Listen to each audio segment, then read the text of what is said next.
Francesca carefully closed the covers and prayed those sharp eyes already dissecting the two of them hadn't seen what they were looking at. She forced her body to move, going straight to and around the counter. That helped, putting a barrier between them. "May I help you?" Her voice came out a little strangled. She had secrets. Men like the Ferraros, jet-setters, men so rich they thought they owned everything in their world, could ruin her.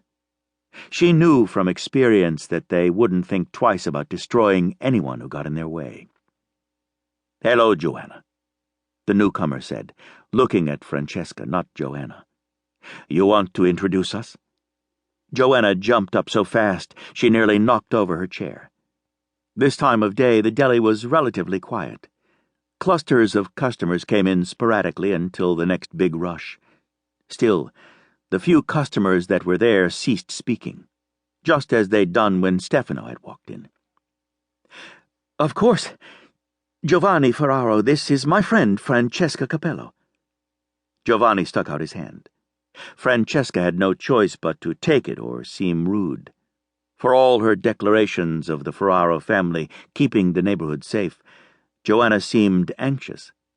Giovanni's hand closed around hers. "You're new in our neighborhood." Giovanni made it a statement. Francesca nodded. "Is there something I can get for you?" "Mamma would like me to bring her some of Pietro's tiramisu. She's been craving it and couldn't get into the store today. Would you box me up 6 pieces?" Francesca nodded, relieved. He had a legitimate reason for coming to the store. What did she know?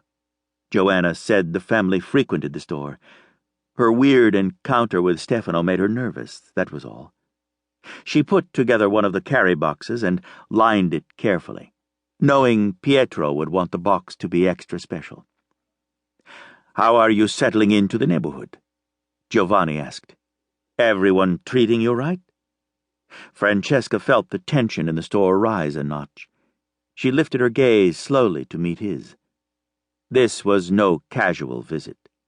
She didn't know why the innocent question tipped her off, but the Ferraro family continued to take an interest in her. Alarm bells began shrieking at her.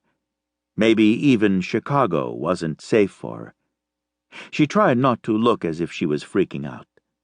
Joanna was.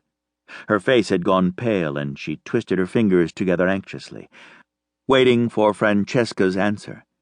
The entire store seemed to be waiting. "Everyone has been wonderful," she replied, and looked down at her workspace, carefully placing each piece into the box.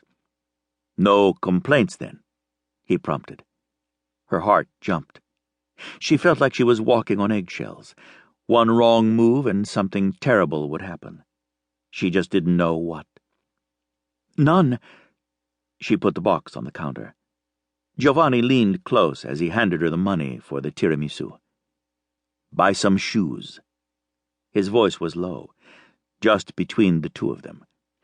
Her gaze jumped to his. He refused to look away. She wasn't going to argue with him, but she wasn't spending Stefano's money. Not 1 cent. Not for anything.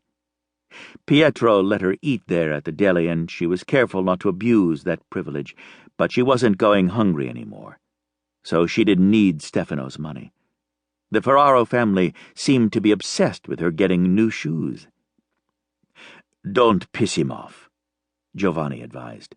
"Buy yourself the shoes. You can always pay him back. He'll be home soon, and you don't want to get him riled." "He sent you to check up on me?" she hissed. He grinned at her, completely unrepentant. He looked nearly as gorgeous as his brother, and as arrogant. "We're watching over you," he admitted. "He'd beat the holy hell out of us if we didn't. So buy the shoes and keep me from getting a broken nose. I like mine the way it is." She gave him the change. "Just wait right there. I've got his coat in the back, and you can—" Giovanni backed away from the counter. "Not going to happen, woman. You give him that coat in person. He'd kill me over that coat. Wear it. He'll be checking on that, too. Buy some shoes."